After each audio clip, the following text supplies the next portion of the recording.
this is a bit... The thing with serial killers is...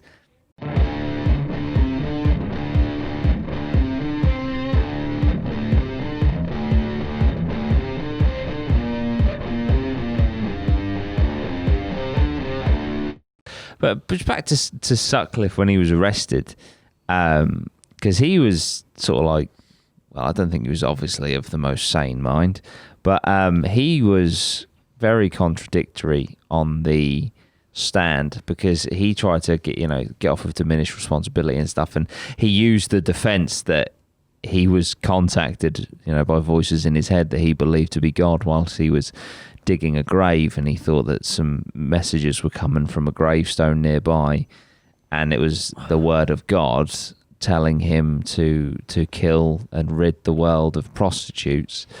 And so he did initially, fit this MO that the police were following, but it's weird that he used that as a defense when knowing full well that he killed women that weren't prostitutes. He kind of fucked his own backstory on the stand there and then, so it didn't really make much sense. But then he was pushing for insanity. It was paranoid schizophrenia, wasn't it?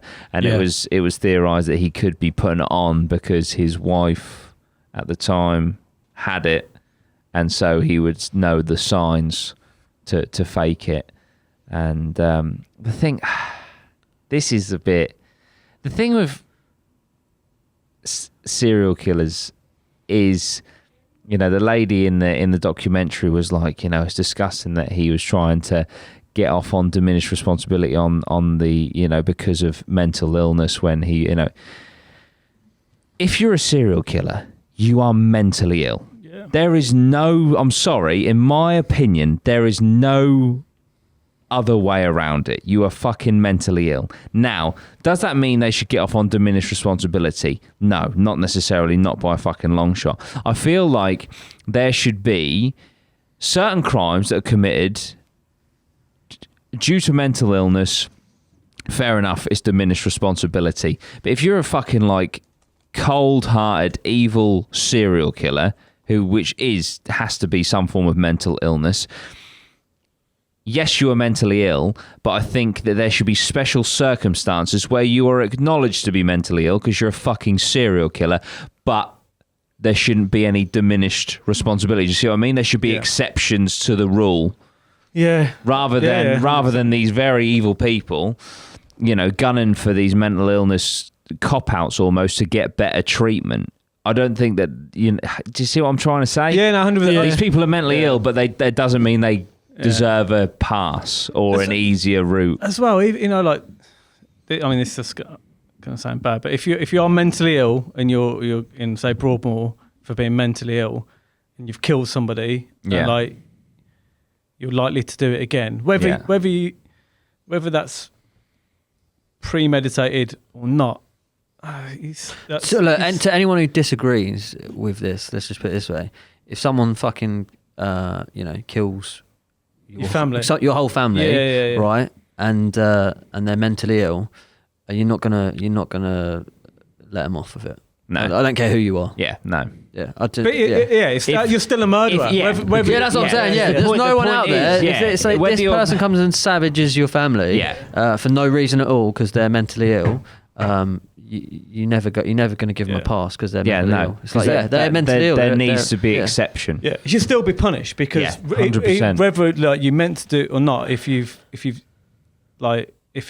murder, if it's not manslaughter, if it's murder, you've been convicted of murder and you're not allowed out, then you're still a danger. So whether you're a calculated killer or not, you're still a killer. Yeah. In my opinion, anyway. Yeah, absolutely. And there shouldn't be any easier path or a route, out. If you've killed X amount of people, you've got to be in there for, because you can't go to a mental hospital because you're mentally ill, be air quotes rehabilitated, get back out onto the streets 20 years later and then fucking kill a load more people. It shouldn't be an easier path. It shouldn't be a path that you can get out at a certain point because not when it comes to murder anyway. No. Or, This is what I mean. I feel like serial killers or people that kill people are clearly mentally ill. My point that I'm trying to make was the lady who I understand was fucking angry, etc., in the documentary was trying to make out that he wasn't mentally ill. She was obviously angry that he was trying to get into the mental hospital for an easier path. I don't think he deserved to go down the easier path, but I don't think you cannot say that he is mentally ill. That's my point. I think with these people, don't say they're not mentally ill. They fucking are. Like the Des Nielsen case where he tried to plead insanity. Of course he's fucking insane. He fucking killed people and put them in his living room and fucking lived with the dead corpses. That's fucking insane. Doesn't mean he should then go to a mental hospital and get easier treatment. There should almost be another name for it. Yeah, should acknowledge that these people are evil and mentally ill, and you just put them in their own bubble. Where they, where they can't get out and they can't have an easier ride. But you can't turn around and tell me that people like fucking Sutcliffe are not mentally ill. It's like going, it's like insane. It's like, well, it was not classified as insane, so that's a sane person. Yeah, exactly. He murdered 13 women. He's cut them up. He's put, he's done awful things, and he's a sane person. Yeah, exactly. Like, you can't, bollocks. Yeah, because as a younger, as an adolescent, he didn't show any signs of volatility or whatever. Okay, so the guy didn't skin any cats when he was 11. It doesn't mean that the fact he killed 13 people in his 30s. Yeah. It's fucking it's mad. It's almost too narrow. It needs to be broadened. How long did he get, by the way, in prison? Because he got 30 years. Yeah. Then after a couple of years, he convinced people in the prison that he was insane. He apparently said, I might not have been insane when I did the murders, but I am now. And they put him into an asylum of some description. And then in 2010, it was determined, or 2007 or 2010, one or two, it was determined that he was fixed, but he's not to be released ever. So he was then put on a lifelong sentence and returned to prison. Cool. And then in this November of this year, fucking like a month ago. He died a month ago, man. I think that's bizarre as well with prison. If say you like him, you're in there for the rest of your life, but there's a possibility of going to like Broadmoor, where it's going to be easier. You're already a fucking massive cunt. You've killed 30, but like you got no morals. I'm not being funny. You're going to do whatever you can to get an easier. You can say whatever you need to say. Like, you got no morals. I'm not being funny. Like, if you're on an easy, it sounds like if you're on an easier ride, I'm not being funny, right? Go down that road. Kill your cellmate, have a bath in his blood, and then let the fucking guards walk in and be like, fucking hell, this guy's bathing in this dude's blood. It is a bit mental. Yeah, and then they'll ship you off. Spoon. Like, fucking hell. Because at the end of the day, the alternative is being in a very, very dangerous environment. How much easier is it, though, do you reckon?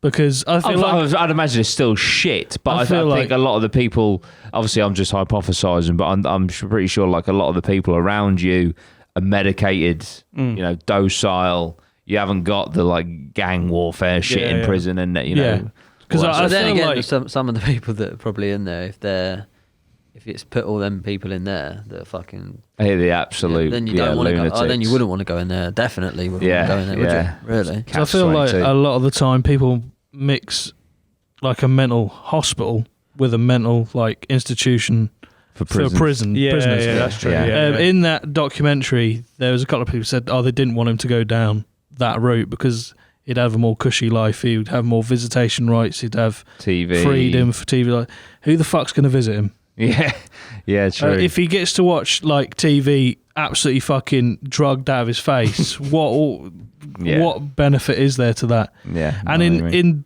from what you read out there earlier on, where he went back into prison, surely that process worked in a sense. In theory, yeah. So he obviously went to a regular prison, and then went to a mental prison, then went back into prison after he'd been rehabilitated, whatever. Yeah. Then for me, that kind of cycle's kind of worked. I mean, he should never come out theoretically anyway, if he's still alive. But for me, that kind of cycle worked, I guess, in a way. Fair enough. Yeah, you do get that's a fair point. You do get these. Cause I don't know the difference between some of these mental institutes, because I know some of them, like there's been cases, haven't there, where like there's been guys who've been murderers and have been let out on day release. Yeah. And then they've gone out. And I've seen this. I don't even follow it, and I've seen it a couple of times. And they've gone out and killed somebody like straight away. And it's like that was a murderer. They should have never been in that position. So it's I don't know how. Like I said, I don't know how. Some of them might be like really lax. Some of the places I know Broadmoor, that's a proper mental institute prison. Yeah, but even that's. I mean, there are some. Obviously, this isn't prison level. This is just what do you call them, institutions or whatever. Whether it's like you can check yourself in, and by default almost like check a yourself rehab. out. Yeah, stuff like that. So there are many, many, many different levels, and how it was perceived, where Sutcliffe was going, it sounded like he was going to a much better existence than at the prison.